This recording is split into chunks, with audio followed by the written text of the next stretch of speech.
All right, Ninja Nerds, in this video today, we are going to talk about spinal cord lesions, both incomplete spinal cord lesions and complete spinal cord lesions. So let's go ahead and get started. All right, Ninja Nerds, so what we got to do first is the tougher aspects of spinal cord lesions is the incomplete spinal cord lesions. They can be a little bit trickier. Complete spinal cord lesions, that's relatively simple because when you knock out the complete spinal cord, all functions, bilateral, motor, and sensory autonomic function is all gone below that level. With incomplete spinal cord injuries, maybe some sensory function is lost on one side, maybe motor function is lost on one side. So there's only certain sensations that are lost, not complete bilateral, all sensations and motor function is gone.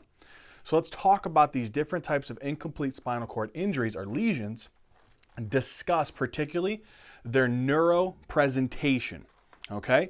Then after we talk about the neurological presentation, then what we'll do is we'll go and talk about the causes, the differential diagnosis, how to differentiate these different types of causes that are responsible for the spinal cord lesions.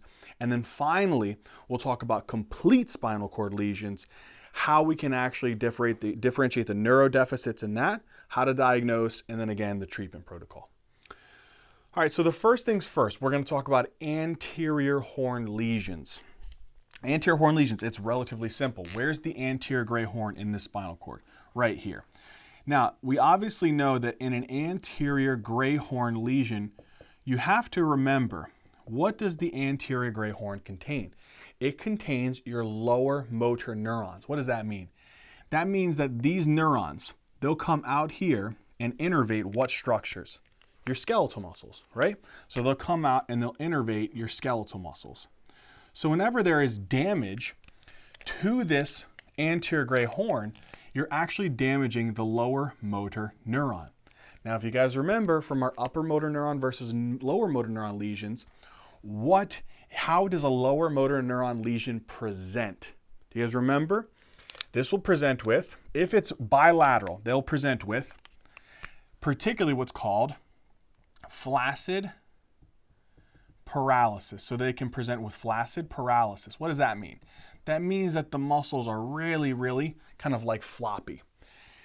If you also remember, not only does lower motor neuron lesions present with flaccid paralysis, but what else? Remember, if you have decreased alpha motor neuron activity, which is one of the lower motor neurons, what happens? That causes hypotonia, so decreased muscle tone. If you have decreased gamma motor neuron, which is one of those lower motor neurons in the anterior gray horn, what does that cause? That causes decreased deep tendon reflexes. What's that? Hyporeflexia. Hyporeflexia. And sometimes in patients with lower motor neuron lesions, they can also present with, what else? Fasciculations or fibrillations, right? So they can present with fasciculations visibly and then fibrillations on the EMG. So these are anterior horn lesions. Now, anterior horn lesions, it can be variable. And what do I mean? If you have someone who has an anterior horn lesion, it depends upon the cause. They might have complete bilateral loss, which means that it could be symmetric flaccid paralysis, hypotonia, hyperreflexia, and fasciculations. In some cases, they may only have it involving more of the left side or more of the right side. So it could be an asymmetric flaccid paralysis, hypotonia, hyperreflexia, and fasciculations. Boom, roasted that anterior horn lesion. Let's move on to Central Cord Syndrome. Central Cord Syndrome is the one that I actually want you to remember out of all of these. This is the most common incomplete spinal cord injury or lesion. With Central Cord Syndrome, it's very interesting, okay? We have a bunch of tracts here, and this is where you guys really need to remember your tracts. We've spent so much time in our neurology playlist going over all of these tracts. If you guys need a little bit more time to go over that, go into our neurology playlist, watch all of our tracts. I want you guys to remember that if someone has Central Cord Syndrome, we're going to talk about the causes. Usually the lesions will actually involve a couple structures. I'm going to circle them right here, and we're going to talk about some of those causes here. I'll talk about how that will neurologically present. Okay, here we go. So this is generally the presentation of a central cord lesion or syndrome. Now, let's look at some of the tracts that could potentially be hit whenever there is a central cord syndrome. You got to remember your anatomy and your tracts. First one, what is this tract here on the sides in the lateral white column? Do you guys remember? That's our lateral corticospinal tracts. What are those? Upper motor neurons. If you damage those, what kind of presentation will you have? Upper motor neuron lesion-like symptoms. But here's the big thing.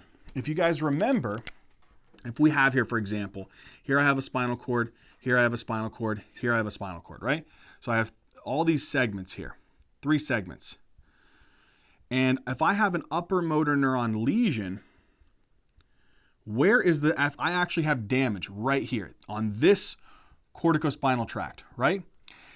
What happens is the fibers, they have to descend right through the lateral white column to the lower portions here. They'll continue to keep going on their way down, right? So if I damage right here, I actually lose all the upper motor neuron functions below that level of the lesion, okay? Because this might be able to give off some collaterals to that lower motor neuron there. But anything below this, I've lost all that motor function on that side. That's important. So if I damage this corticospinal tract and this corticospinal tract on both sides, what happens? Well, with that being said, we could have, since you can hit both of these in Anterior Cord Syndrome, it can expand outwards, you can develop a bilateral upper motor neuron lesion symptoms. What does that mean? What does that mean when you develop bilateral, particularly upper motor neuron lesion-like symptoms? It's the exact opposite of what we talked about above, right? So in this situation, you would have spastic paralysis, right? So you would have what kind of things? You would have spastic paralysis. You would have hypertonia. You would have increased deep tendon reflexes. What is that referred to as? Hyperreflexia. And you may even have what's called a positive Babinski's sign. Here's the next part I really need you to understand. This is very, very important. This goes back, and I remember I talked to you guys about somatotopic arrangement in the spinal cord white matter video. Do you guys remember, if we look at this, and I draw it out here, do you guys remember the somatotopic arrangement of it from lateral all the way to medial? Remember, lateral corticospinal tracts, the lumbar is most lateral. So you have sacral, lumbar, thoracic, cervical. Where did we damage? When you have Central Cord Syndrome, for whatever the reason might be, usually syringomyelia is a big one that comes up on exams. If it extends outwards, what actual part of the corticospinal tract does it hit? Here's your cervical, here's your thoracic, lumbar, and sacral. We're really only hitting the medial portions. The medial portions is your cervical and thoracic that you're damaging. So what limbs are you going to affect more often? The upper limbs. So you're going to have bilateral upper motor neuron lesion symptoms, but it's going to be what part? Upper limbs are going to be more affected than the lower limbs. So we're going to put here upper extremities is going to be more affected than lower extremities when it comes to this type of motor presentation. Boom, we killed it. Okay. Next thing, let's go here. What else do we have here? Woo, we got that anterior gray horn. We already talked about this above. So if there's damaging the anterior gray horn, what will you have? Lower motor neuron lesions. But it's only at what level? That level. So because of that, you will have potentially a bilateral lower motor neuron lesion-like symptoms. What does that consist of? That consists of the opposite of this, flaccid paralysis, hypotonia, hyporeflexia, and fasciculations and fibrillations. But it's at what level? At the lesion level. That is extremely important. I can't stress that enough, right? So upper motor neuron below the level of lesion, bilateral lower motor neuron lesions at that lesion level, okay? All right, next thing. Let's hit the next part of it, right? So now come over here. You see how there's this little pink dots over here? They're kind of in the back part just behind this corticospinal tracts. Do you guys remember what these were called? These are your descending autonomic fibers. These are the ones that can go all the way down and supply particularly the parasympathetic, the parasympathetic motor neurons and sympathetic depending upon what part of the spinal cord you're in.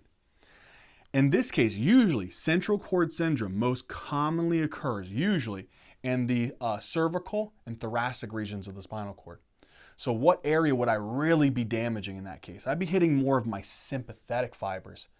So because of that, you know within around the thoracic region of the spinal cord, there's fibers that go up and supply the eye, right? It supplies maybe even some of the sweat glands on the forehead.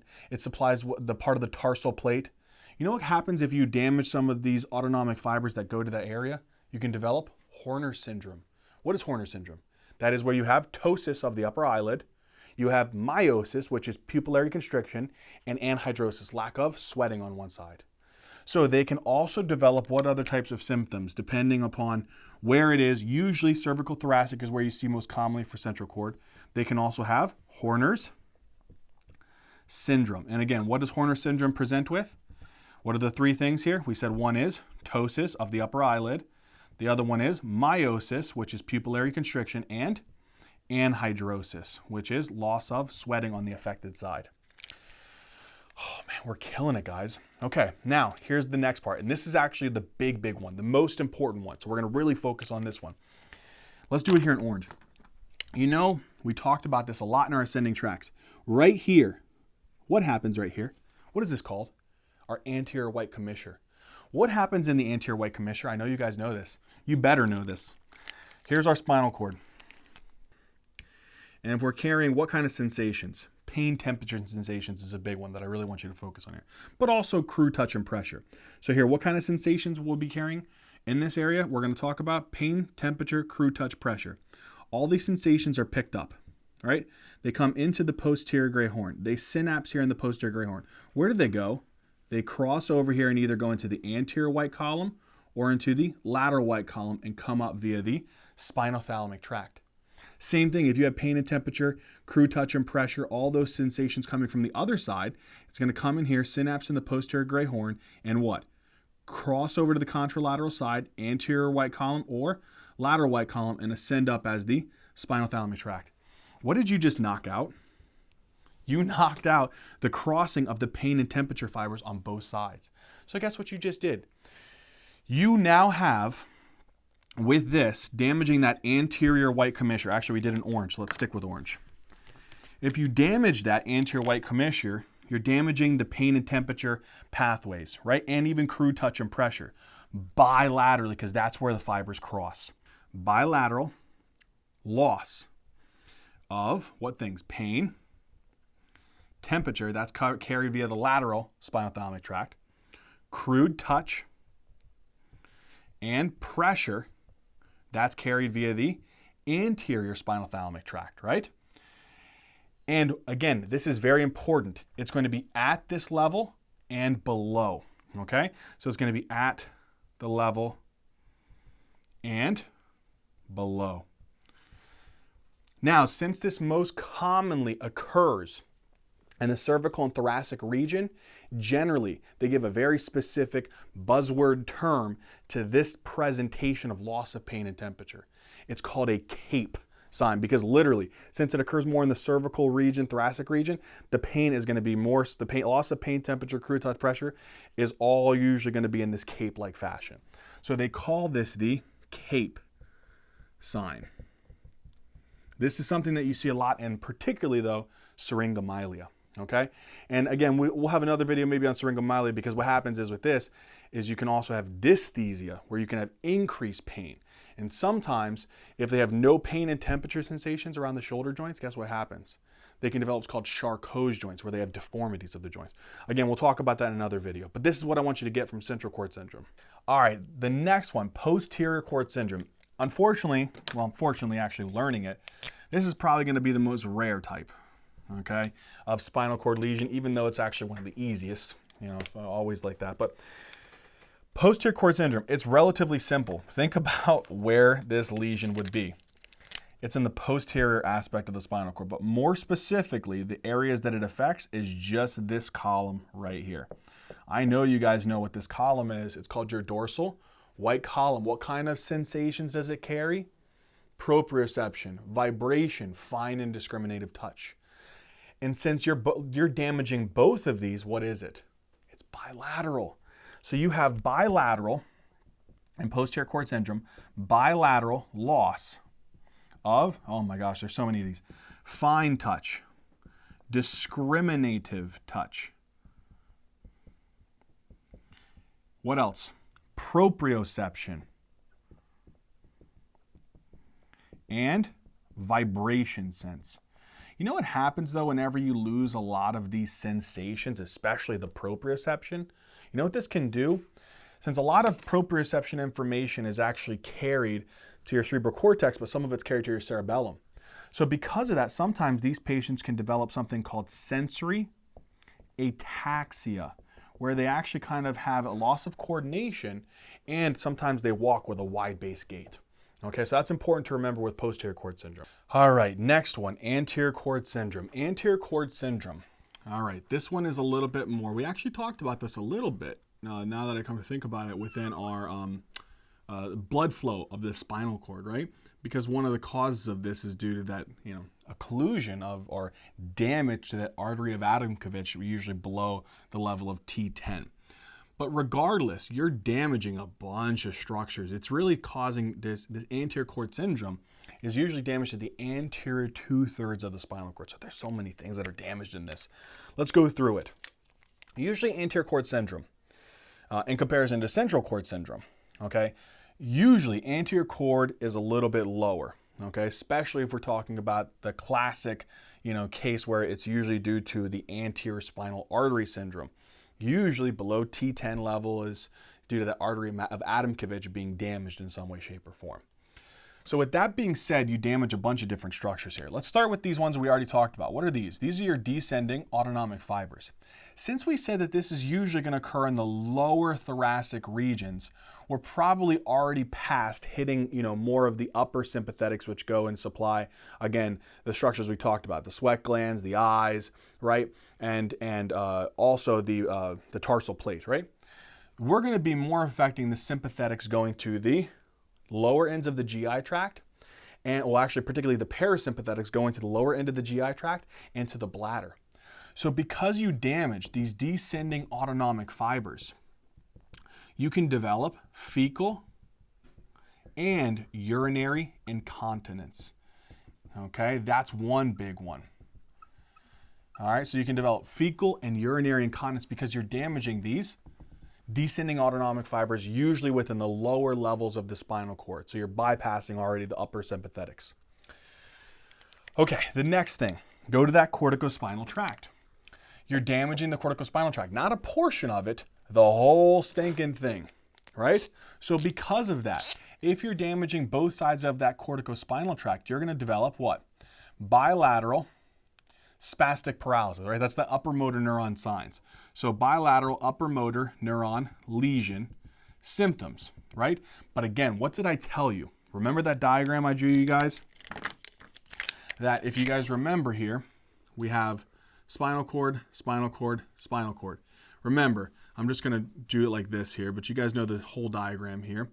That if we had those upper motor neurons coming through here, they're coming through, and what are they moving? They're moving down here in this fashion, right? If you damage that corticospinal tract there, it's not particularly at that level of the lesion because you might have some collaterals here that come off to the alpha motor neuron. It's everything below that level of the lesion. So you're going to develop bilateral upper motor neuron lesion symptoms below the lesion level. Okay, and we already talked about what that consists of. What does it consist of? Spastic paralysis, hypertonia, hyperreflexia, positive Babinski's, right? All right, next thing. You also could be damaging the anterior gray horn. And because you damage that anterior gray horn, you can develop bilateral lower motor neuron lesion symptoms, right? Particularly where? At the lesion level. So it can be at the lesion level. So what does that mean? So at that level of lesion, you have flaccid paralysis, hypotonia, hyporeflexia, and fasciculations, fibrillations. Straightforward, right?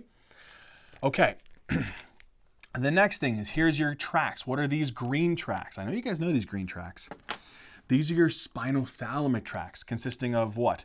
Your anterior, which carries crude touch pressure, and your lateral, which carries pain and temperature. Guess what you did? You knocked out those sons of guns. So because of that, you're going to develop what?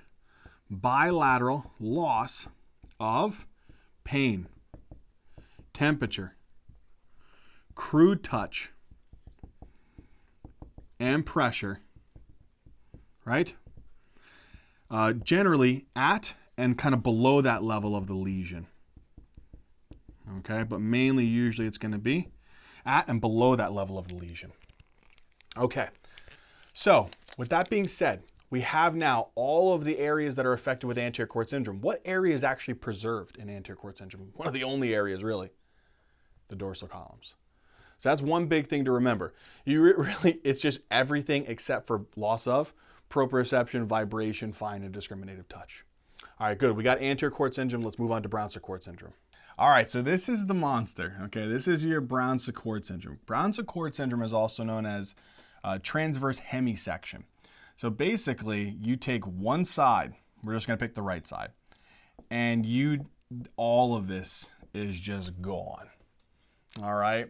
So this takes a combination of a lot of everything that we talked about. So let's put all of this together and let's do it. We got this, guys. Let's go posterior to anterior. You hit the posterior columns. Here's where I really need you guys to be very particular, okay? I want you to think here, posterior column. When things are coming into the spinal cord for the posterior column, and we already know the sensations that it's carrying, right? Does it move in and cross at that level of the spinal cord, or does it actually do it at another place? It crosses what? At that level. So it comes into the spinal cord, posterior gray horn, and goes into the dorsal column and ascends ipsilaterally, right? So if we damage the right side, you're going to have right-sided loss of all of those sensations. So ipsilateral, what? Loss of fine, discriminative, touch, proprioception, and vibration sense. Okay? Beautiful. Okay, so we know that, and generally that'll be kind of below that level of lesion because everything is going to be kind of funneling up and coming through that area, right? So you're losing all that. Come to the next thing. Now, generally, depending upon where Brown-Séquard syndrome is occurring, this is where it can be tricky. If there is a transverse hemisection and it's hitting these descending autonomic fibers higher up in the cervical spinal cord, what could you develop? You could have Horner syndrome. If it's developing lower within the spinal cord, maybe there could be fecal and urinary incontinence. We're not going to really focus too much on that one. Let's go to the next thing. The corticospinal tracts. Okay, the corticospinal tracts, you're taking out this one side here, right? This whole side here. Now remember, the upper motor neurons are coming down. They've already crossed up at the pyramids in the medulla. So everything on this side coming from the upper motor neuron is going to be stimulating the lower motor neurons at that side, right? So you're going to develop ipsilateral, right?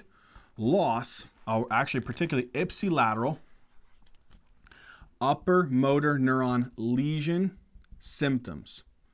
Right? What does that mean? Again, spastic paralysis, hypertonia, hyperreflexia, the positive Babinski sign. But where specifically? It's going to be below wherever this level of the lesion is because we've already talked about this before. So it's going to be below the lesion. All right, next one. You have your pain and temperature pathway. This is where it's a little bit tricky. Okay. The next one is a teensy bit tricky, okay? Here you have to remember a little bit about what we talked about in that spinal cord, again, anatomy videos. If you guys remember, here we'll have a spinal cord segment, here we'll have a spinal cord segment, here's a spinal cord segment. Let's say you have pain and temperature fibers that are coming in at each of these levels, right? But particularly, we're going to focus here. Let's say that this is T3 level, T2 level, T1 level, just for the sake of it. If the pain and temperature fibers are coming into T3 level, right? What happens? Well, they come into the T3 level and then they ascend, right? Via the tract of Lissauer. They'll ascend up, usually maybe 1 to 2 segment levels. Then they will synapse in the posterior gray horn. And then they will cross via the anterior white commissure and then ascend upwards as a part of that spinothalamic tract. So if you have damage, that hemisection, and it's hitting like a portion of the spinal cord, let's just say it's hitting right here. Here's that, it's actually damaging this whole side. Well, you're damaging that spinothalamic tract that we're talking about here, right? We'll follow everything back. Where did that sensation come from? It went all the way back to this level. This is where that whole sensation came from at this level of T3. So if you damage here, you do lose pain, temperature, crude touch, but particularly the main thing we're focusing on is pain and temperature. But you don't lose it at that level. Why? Because of the tract of Lesion, we got to follow it back down 1 to 2 segments below the level of the lesion, because that's where that's actually being carried. So now, if we're really being particular here, what do we actually lose? We have what? Contralateral loss of pain and temperature sensations.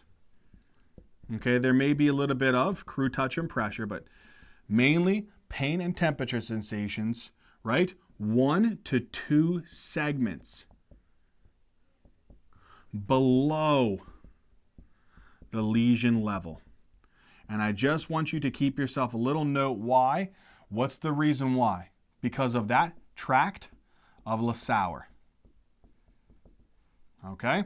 That is the reason why. All right, the last thing, we couldn't get away from this too quick. We have to remember we damaged that lower motor neurons, right? Because we're damaging that anterior gray horn here. So because of that, let's put this right here. You're also going to have, again, since you're damaging this side, those lower motor neurons, they go to the muscles on the same side. So it's also going to cause ipsilateral, lower motor neuron, lesion symptoms. Again, we're going to beat this into your brains. Hypotonia, hyperreflexia, fasciculations, fibrillations, and flaccid paralysis at the level of the lesion. All right, we kicked Brown-Séquard syndromes, but all the incomplete spinal cord syndromes. Let's now go into talking about their causes. All right, so we have really focused on incomplete spinal cord lesions, particularly how they can clinically present neurologically, right?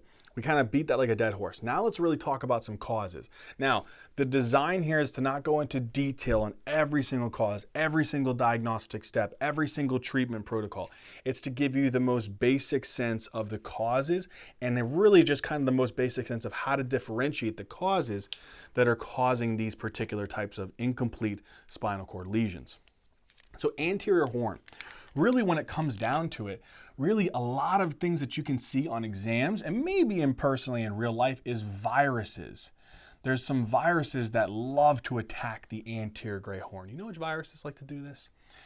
One of these viruses is actually, thankfully we don't see this virus much anymore, but the polio virus, so poliomyelitis. Poliomyelitis is a particular virus that can be spread through maybe particularly like fecal oral secretions and respiratory droplets, but this has been known to also be able to damage the anterior gray horn. Another virus that you can see here is actually going to be West Nile virus, the West Nile virus. Now, one of the big things is here, obviously, if you're looking at a question, an exam, or you're trying to dig into the patient's history and figure out which could be the potential cause, which is the virus that is most likely responsible here, you're going to really just want to look at the history, right? So do they have a history of no vaccination? Okay, no vaccination. That could be one clue. Another thing is if you really do have a high suspicion and based upon them not having any vaccination of this polio virus, you could do more specific samples like a PCR analysis of the virus through different types of samples, right? So it could be serum, right? It could be fecal. If you want to, you could even do a lumbar puncture.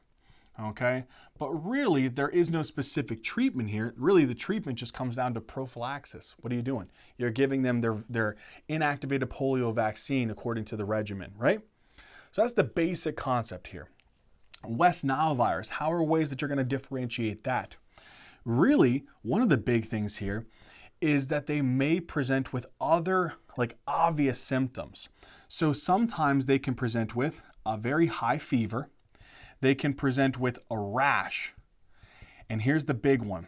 They even may present with meningitis or encephalitis. Okay? And sometimes the presentation of West Nile virus, when we talk about lower motor neuron lesion presentation, sometimes it's not completely symmetric. But generally, one of the big things here is that they're presenting maybe with fever, rash, meningitis, encephalitis, and also an acute onset. Generally, with the West Nile virus, it's going to be more acute onset. And again, you could also run PCRs on these as well. But this is the basic concept that I want you to understand here. So when we're talking about anterior horn lesions, if someone presents with any of those symptoms we talked about, you want to figure out what's the cause, you might kind of come down this path and try to figure out what it is on an exam or in real life. Let's come up with some other causes here. All right, so the other things that you want to think about here with anterior horn lesions, these are actually relatively easier to identify, is one is called spinal muscular atrophy. This is actually a genetic type of condition, right? So spinal muscular atrophy is usually due to a gene deletion within the SMN gene. Again, not really super relevant, but I just want you to know it's more of a genetic condition. So when you're trying to figure out, is this SMA? Guess what? Usually this only is going to plague infants. So you're going to see younger patients who are going to express hypotonia, hyporeflexia, flaccid paralysis, right? Those are the things that you would see within these patients, and it's usually going to be younger patients. There is ways that you could diagnose it. The diagnosis really is doing genetic testing, and unfortunately there really isn't any treatments for these patients. So that's another thing that you got to think about. All right, the next one here. It can be a genetic cause, but it can also be sporadic.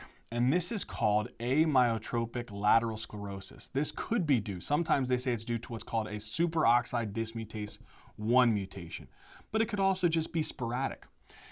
And what happens with this condition is there's damage of two sets of neurons. You guys know what neurons? It damages the upper motor neuron symptoms, right? So the upper motor neuron lesions, and they have lower motor neuron lesions. So they can have a combo of upper and lower motor neuron types of symptoms. What does that mean? That means maybe in one arm they have flaccid paralysis, hypotonia, hyporeflexia, fasciculations. On the other side, they have hyperreflexia, hypertonia, and spastic paralysis. The negative thing about this is that there really isn't any specific diagnostic test and really no specific treatment that can prevent or really stop this disease. The only one that's been seen to maybe have some effect is a drug called riluzole. Okay, but really this requires PT, speech therapy, OT, a lot of different systems and modalities involved in it. But again, this is how I kind of would go about trying to differentiate the causes with anterior horn lesions in the most simplistic aspect. All right, central cord syndrome. This one is a very interesting one. Again, central cord syndrome, I kind of alluded to one of the causes being syringomyelia. But a lot of the other times, it's actually, more specifically motor vehicle accidents or maybe even minor traumas. Really, what I want you to associate with central cord syndrome, here we have this diagram here, right, of our vertebrae. And you can see the spinal cord sitting within that kind of vertebral canal, right? What I want you to remember is one particular term to kind of point out here with central cord syndrome. And this is really, it's usually due to a hyperextension injury. So this is usually a hyperextension injury. And sometimes this may occur in a couple different ways, right? Now, hyperextension injuries, it may be due to a motor vehicle accident, right? Here's another interesting cause. This one's actually very interesting. It could also be due to just a minor trauma, like a fall in a geriatric patient, right? But if that patient has an underlying disease, like osteoarthritis of particularly maybe the cervical vertebrae, right? Or some part of the vertebrae, usually like a cervical spondylitis is usually the common thing that you'll see. So usually if the patient has an underlying history of cervical spondylitis or some type of severe osteoarthrosis of the spine, and they fall, that area is super vulnerable. And whenever they fall and they have that hyperextension injury, that can also cause this central cord syndrome. Now here's kind of the way that this works. So with hyperextension injuries, what actually happens is there's a ligament back here that I know you guys know. It's called the ligamentum flavum. And what happens is that ligamentum flavum, it actually kind of buckles a little bit with that hyperextension injuries, whether it be a severe motor vehicle accident or a minor trauma. And if that ligamentum flavum buckles, what happens is, what it does is, here's our ligamentum flavum. Let's draw it right back here. If it kind of buckles up a little bit, what it might do is it might create some type of like a mass effect and kind of push the actual spinal cord a little bit forward, mashing the spinal cord on both sides. And that might cause some damage to that central portion of the spinal cord, okay? So that's kind of what you see with these hyperextension injuries, whether it be motor vehicle, minor trauma, with an underlying disease of the spine, okay? And then the mechanism is usually the buckling of that ligamentum flavum. Now, this is a pretty common cause, or causes. The other one is things that it's not as common, but the exams love to test you on this one. And this cause is called syringomyelia. We're not going to go into crazy detail here. The simplest way of us explaining this is that there's dilation or expansion of the central canal within the spinal cord. And the reason why there's dilation of that central canal in the spinal cord is due to some type of obstruction. And I'm going to explain what that type of obstruction is. So here, this is this dilation, right? All of this is the dilation of the central canal. The reason why is there's a condition called a Arnold-Chiari malformation. Type 1, where the posterior cranial fossa, right? You have a bone here called the posterior cranial fossa that houses that cerebellum. When it's smaller, it creates less space. And what that less space does is it squeezes a portion of the cerebellum out through the foramen magnum. You know what this is called? These little things dangling out the back of this, the foramen magnum. It's called your cerebellar tonsils. So these suckers are hanging back here, and what it does is, and when it kind of pushes out here, it creates kind of a mass effect. And kind of like, if you think about it, a constriction point here. And if you constrict this here, it's going to dilate the two ventricular systems above and below it. So they may develop, if there's kind of a dilation of all the ventricular system up here, it can cause hydrocephalus. And if there's a dilation of the ventricular system in the spinal cord, that's that syringomyelia, right? So when you have this syringomyelia, it's usually due to an Arnold-Chiari malformation type 1 that causes cerebellar tonsils. Now, the big thing to think about is whether the cause is Arnold-Chiari malformation, or particularly syringomyelia, or whether it's a motor vehicle accident or a hyperextension injury of some cause. What's your testing going to be for these patients? Generally, the definitive diagnosis of these are going to be a spinal MRI. Now, if there's a trauma, obviously the patient might have to get a CT scan, like a pan-CT scan. But generally, the definitive diagnosis of both of these is going to be a spinal MRI. The treatment may be different, right? So if we're talking about treatment for these hyperextension injuries, right? All these hyperextension injuries, this might be more specifically decompressing the spinal cord by maybe pulling off a bone or stabilizing a fracture. So treatment for this type may be surgery. And again, that might consist of spinal decompression, that may consist of stabilizing a fracture. I don't really want to get into the weeds on that. Whereas in syringomyelia, the treatment is actually relatively different. In this sense, you just need to decompress this posterior fossa, maybe pull off a part of that. So it may be requiring what's called posterior fossa decompression. Okay? That's why I wanted to make sure I mention this, because the treatments could differ, and you should know that. The other thing that you got to think about is, what if this patient does have hydrocephalus? What do you treat hydrocephalus with? To remove some of that excess fluid, you put a shunt from the ventricular system generally into the peritoneum. What do you call that? A VP shunt. And that VP shunt may be for the hydrocephalus. So the posterior fossa may alleviate the cerebellar tonsils, but it might not completely alleviate the hydrocephalus. So sometimes you might have to put in a shunt.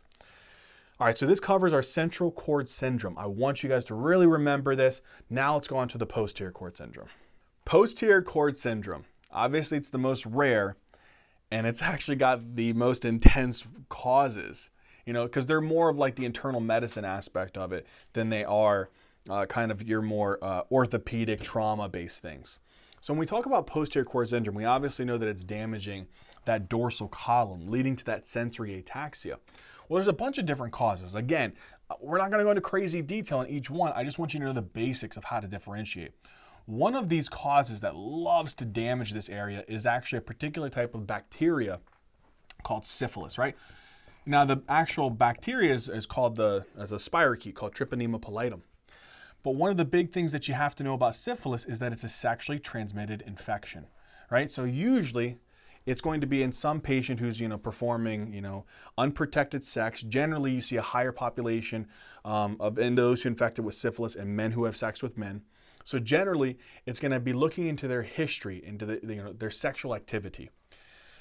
The other thing here with syphilis, right, is that it not only damages their posterior cord, and that's why it gets a little bit complicated. Now, there's a name whenever you have neurosyphilis, particularly causing damage to this actual posterior cord. Do you guys know what it's called? It's called tabes dorsalis. Okay, so it's called tabes dorsalis. And we already know that if there is tabes dorsalis, that means that there's actually going to be damage to the posterior cord due to syphilis. And that's going to cause bilateral loss of the entire thing that we talked about before. Fine discriminative touch, proprioception, vibration, all of that good stuff. But another thing that you might see here is that sometimes with this neurosyphilis aspect, they may have what's called, we're going to write it down, Argyll-Robertson pupil. This is also called light near dissociation, right? You shine a light in their pupil, it doesn't constrict, but you have them kind of try to follow your finger and undergo accommodation, it will constrict. So that's another thing, is they have a positive Argyll-Robertson pupil or light near dissociation. Now, this is usually something, this neurosyphilis is something you see in tertiary syphilis. Other things that you can see in tertiary syphilis is cardiovascular abnormalities. Usually some of the cardiovascular diseases that you'll see here is that they may have thoracic aortic aneurysms or maybe aortic dissections, things of that nature. This is all things that you're going to see in what stage of syphilis? Usually in the tertiary stage. That begs the question, what the heck is a primary and a secondary stage? Primary stages is just basically where the patient may come in and they have a painless lesion on their genitalia called a chancre. Then in the secondary stage, usually that chancre will disappear and they start getting rashes, a maculopapular rash, usually kind of on the distal limbs, and maybe some swollen lymph nodes called lymphadenopathy. Then over time, years maybe, they develop this tertiary syphilis where they have damage to their neural system and cardiovascular system. But they can also develop all these different types of things called gammas, which can damage all organs. So it's very crazy, and we can really get into detail on this. But we don't need to, because one of the ways that we could do this is obviously looking at their sexual history and just ordering an RPR and a VDRL. Usually this will come back positive. Now this is a test that it's sensitive, but it's not specific. So if this comes back positive, you'd have to follow it up with more testing to really see. And usually, to really keep it simple, you do what's called a Treponema pallidum agglutination assay. And usually if that comes back positive, then we can say, okay, this patient probably has syphilis. It can be more complicated than this. But the basic thing here is that this is a treatable disease. That's what I want you guys to remember. If someone has syphilis and you're able to diagnose it, it's treatable. What is the treatment? Penicillin. So generally we're going to give penicillin. And this is going to be in usually an IM form like penicillin G, and you're going to give a certain amount of that over a certain time. But that's what I want you to remember, that this is a reversible cause of a spinal cord lesion. That's extremely important. All right, the next one. The next one we can see here, this is some type of genetic cause, right? There's a genetic cause of this one. This one's very weird. This one is actually due to it's an autosomal type of recessive condition, and it's called Friedreich's ataxia. In this one, I don't want you guys to go crazy on this one. I just want you to know that this also damages that dorsal column, but it also damages two other tracts, okay? So the way I remember this is SCD. It damages your dorsal column,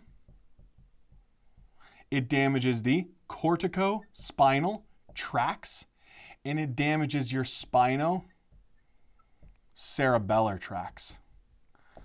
So because of that, they're damaging the spinocerebellar tract, so they have cerebellar ataxia, corticospinal tract, so they have upper motor neuron lesions, and they have the dorsal column that's damaged, so they have the sensory ataxia.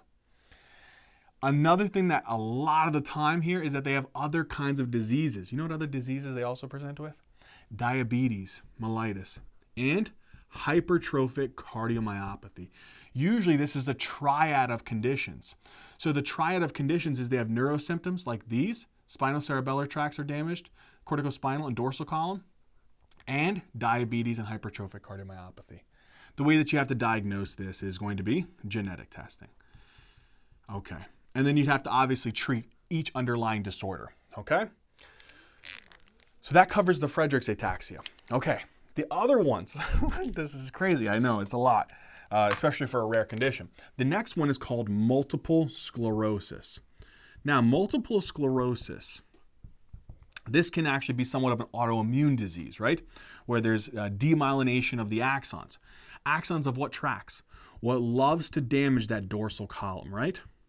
So obviously it's going to damage the dorsal column, but you know what else it damages? It damages the medial longitudinal fasciculus. That connects your third, your fourth, your sixth nerve, and the brainstem. What is that called whenever you damage the medial longitudinal fasciculus? This is called internuclear ophthalmoplegia. Okay? They also can damage your corticospinal tracts. So what can that lead to? Upper motor neuron lesions. So they can develop all the spastic paralysis and hyperreflexia and positive Babinski's. Guess what else? They love to damage that optic nerve. If you damage the optic nerve, what does that lead to? Optic neuritis. So generally, if you have a patient coming in with some ataxia, kind of discombobulated movement of the eyes, optic neuritis where they have kind of loss of vision and color blindness in sense, they have upper motor neuron lesion-like symptoms, and here's the other thing. You can go through and do an MRI. And generally, the diagnosis is a consistency of clinical and MRI diagnoses. And you go through a particular thing called McDonald's criteria to really kind of come close to a diagnosis. But this is something that I want you to remember. And being able to differentiate which is the one that's causing this posterior cord syndrome. How do I differentiate it? Well, think about all of these. This one has only one with the medial longitudinal fasciculus and the optic neuritis. Okay, and obviously this is a treatable condition. So generally it might require steroids during flare-ups, and then more particularly what's called DMARDs for the more chronic management. Okay? All right, last but not least is going to be B12 deficiency. Now, thank the Lord, the B12 deficiency is going to present almost similarly to Friedreich's ataxia. Remember, B12 deficiency has what's called subacute combined deficiency. So they will present with not only dorsal column damage, but they'll also present with corticospinal tract is damaged, right? So they'll have upper motor neuron lesion symptoms. And spinocerebellar tracts are damaged, so they'll develop cerebellar ataxia. How do we go about diagnosing this? Get a B12 level, right? You can get a B12 level. You could also just get a CBC. Generally, someone who has B12 deficiency has what kind of anemia? I know you guys know this. They have a high MCV with low hematocrit and low hemoglobin. This is usually referred to as a macrocytic anemia, okay?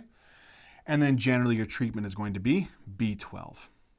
Okay, so again, that's another thing that I want you guys to realize. In that B12, it actually is very similar in the sense of how it causes this posterior cord syndrome, is that it causes demyelination, just in the same way that multiple sclerosis causes demyelination.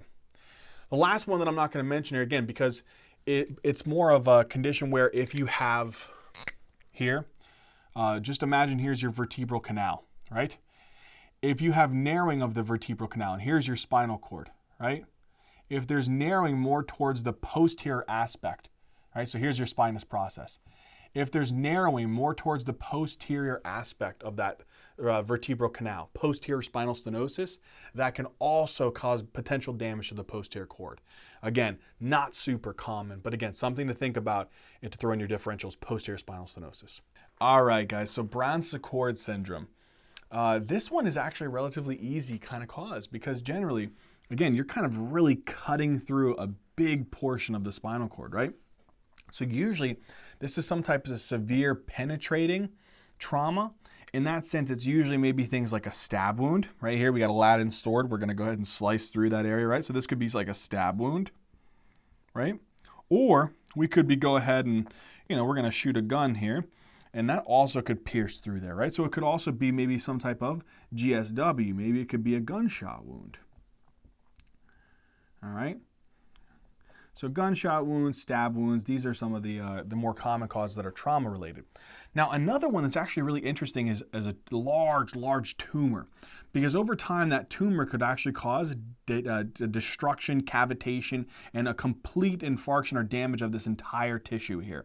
So sometimes very large spinal cord tumors can also potentially be another cause of Brown-Séquard syndrome. So it's mainly some type of traumatic injury, stab, gunshot wound, but it also could be due to a massive spinal cord tumor. All right, so let's go ahead and talk about anterior cord syndrome, the last incomplete spinal cord lesion in this case. Anterior cord syndrome. We kind of alluded to this the last time we talked about it in the spinal cord blood flow. So it's related to the blood flow. You got to remember, what is that artery sitting within the anterior median fissure? Okay, this is actually that anterior spinal artery. And the arteries back here was your posterior spinal artery. If you think about it, just to think about what we talked about posterior cord syndrome, that also could be a cause. I know it's not related to it, but I just want you guys to remember, if the posterior spinal arteries are infarcted, they could also cause posterior cord syndrome. All right, nonetheless, if there is something wrong with the anterior spinal artery, it doesn't supply enough blood to the anterior 2/3 of the spinal cord, that can cause anterior cord syndrome. What could be some vascular causes here? Let's think about it. What if there's a big old thrombus in there because someone has an underlying history of cardiovascular disease, peripheral artery disease, high cholesterol, family history, all of those things? So it could be due to a thrombus. That could be one reason. That's occluding the anterior spinal artery or something that's feeding into it. It could also be an embolus, right? Maybe they had an embolus that formed. Maybe it was from a bronchial artery embolization. Maybe because they have AFib and one of those vegetations blasted off the mitral valve. That could be one reason.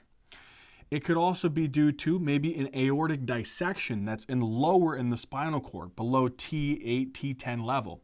So it could also be a aortic dissection, generally lower within the spinal cord. Or it could be a classic exam case, a repair of an aortic aneurysm.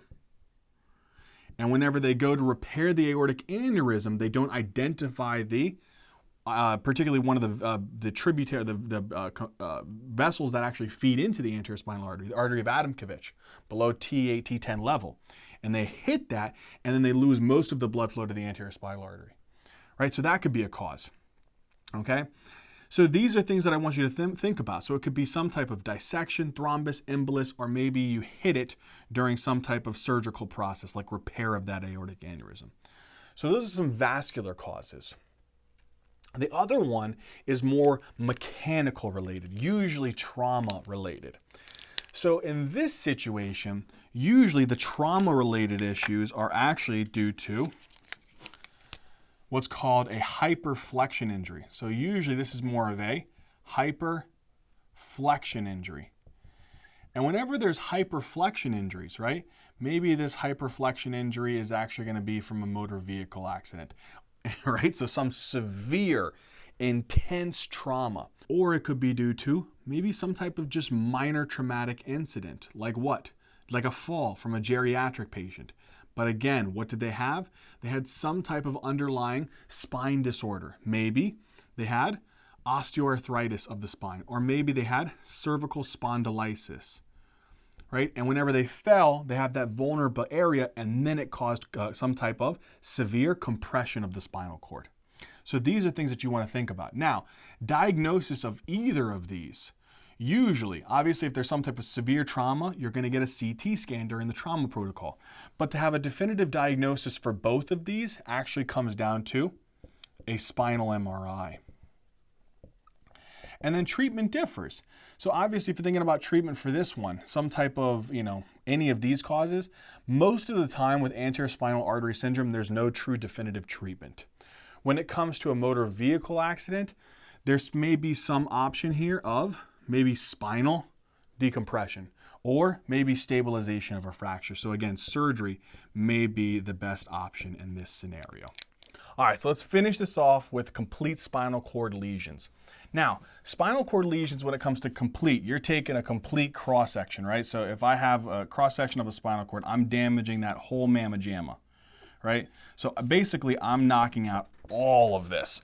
All motor, sensory, autonomic function kaput below that level of the lesion, right? So depending upon where your lesion is, right? I don't know, let's just say here, we pick a point, the lesion is here, let's say it's like T1 of the spinal cord. No particular reason, just it's in the thoracic 1 region of the spinal cord.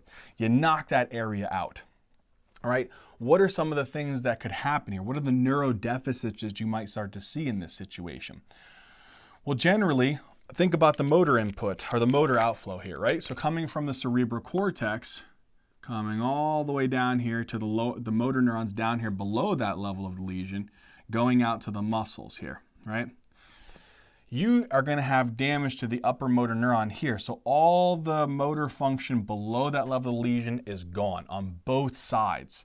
So because of that, depending upon where the lesion is, this may lead to, if it's lower, it may only be paraplegia, right? Where you maybe only have loss of the lower limbs.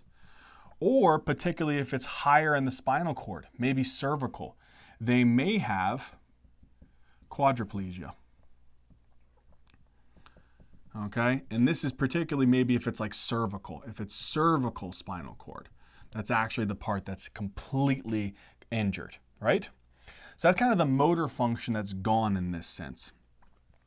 The next thing to remember here is that the motor activity in a acute spinal cord, acute complete spinal cord injury, right? Like a spinal shock sense. Usually the type of paralysis that these patients have initially is usually flaccid in nature. All right, so initially they'll present with like the flaccid paralysis, right? They'll present with hypotonia or the decreased muscle tone. They may even have no reflexes at all, so they may be areflexic, right? So areflexia. And here's the big thing with this: over time, right? And there's different numbers from different textbooks. Over time, what happens with an acute spinal cord injury, like a spinal shock, is that over a specific amount of time, generally, the type of paralysis switches. And again, this time frame is variable from textbook to textbook. Some say 2 weeks, some say 6 to 8 weeks. But generally what happens is the basic thing is over time it switches, and it switches to spastic paralysis. Okay? Where you see more of the upper motor neuron presentation, spastic paralysis. You see hypertonia. You see hyperreflexia. And sometimes if patients are hyperreflexic, you also check with something called clonus. We'll talk about this in our neurophysical exam, but that also could be positive. Now the sensory function, this could all be gone, right? So all the sensory function, so let's here draw in green, all the sensory function carried up through this area here. We could have all sensory function below this area gone. So there could be bilateral loss of sensations below the lesion level, right? The next thing you have to think about is the autonomic fibers. Remember that autonomic function. So you have autonomic fibers that usually are coming particularly more from the hypothalamus, and coming down here through the spinal cord, right? And this may go to things like the bladder. This may go to things like the GIT, right? But if it's within the upper part of the spinal cord, this may go to the heart, or this may go to particularly like very important blood vessels, right? So blood vessels here. Generally, we say above the level of T6, we're talking about the fibers going to the heart and the blood vessels, all right, particularly sympathetic fibers. But if you have damage here, right, then what could happen? If you have damage here, you may have loss of autonomic function. So what does that mean? There may be, depending upon if the level is the lower part of the spinal cord, if there's damage to lower parts of the spinal cord, there may be fecal and urinary incontinence. All right? And sometimes they test this in a trauma situation with what's called a bulbocavernosus reflex. Okay, to make it really simple, it's a really interesting, kind of weird reflex though. You take and pinch on the glans penis. You have your finger also in the anus. And usually when you pinch on the glans penis in a normal situation, it creates a reflex that contracts the external anal sphincter. And you'll be able to feel that with your finger. Generally in an acute spinal cord injury, like a spinal shock, that's usually not positive, it's actually absent. So they usually have an absent bulbocavernosus reflex. It may resolve over time, and that can vary with prognosis. The other thing here is depending upon the level. Usually if the level is T6 and above, right? So if the level of the lesion is T6 and above, there's a lesion there. Sometimes that can knock out the sympathetics. The sympathetics that are going to your heart and blood vessels. So if you knock out the sympathetic nervous system supply to the heart, and you knock out the sympathetic nervous system supply to the blood vessels, what could result as of this? Well, that would cause a decrease in heart rate, bradycardia. This could cause a decrease in vasoconstriction and therefore decreased resistance and decreased blood pressure, hypotension. So depending upon that, sometimes patients can develop neurogenic shock, right? All right, the last thing that I want to kind of mention that you can sometimes see here with complete spinal cord lesions here is sometimes it's called autonomic dysreflexia. We're not going to really go into a lot of detail on this one, but this can happen over time with a complete spinal cord injury. Usually if the lesion is at T6 and above is where you'll see the lesion. And we're not going to go into crazy detail, but generally you see a patient with hypertension, you'll see a patient with bradycardia, and you'll also see a patient with, again, this particular maybe fecal and urinary incontinence. And on top of that, they may have what's called flushing and headaches. Again, and sometimes sweating. We're not going to go into a lot of detail on this, but I just want you to know that sometimes this can be a complication from a complete spinal cord injury over a particular amount of time. The last thing is if someone has a spinal cord lesion, a complete spinal cord lesion, again, this is usually the cause of a complete spinal cord lesion is trauma. That's usually the most common cause. So usually the diagnosis of that is they'll have to get a CT. You know, usually in a type of trauma protocol, you'll get a pan-CT. But if your definitive diagnosis is what you're looking for, an MRI is what you'll go to. Now, treatment obviously depends upon what the underlying cause is. But again, the prognosis with the complete spinal cord lesion, it varies. But again, this covers all about the complete spinal cord lesions. All right, engineers, so in this video, we covered so much information about spinal cord lesions. I really hope at the end of this it made sense. I hope that you guys did learn a lot and enjoy this video. If you guys did, hit that like button, comment down in the comment section, and please subscribe. Down in the description box, we'll have links to our Facebook, Instagram. You guys can go check that out, follow us there. Also, we have our Patreon account. If you guys want to support us, we would truly appreciate it. All right, engineers, as always, we love you, thank you, and until next time.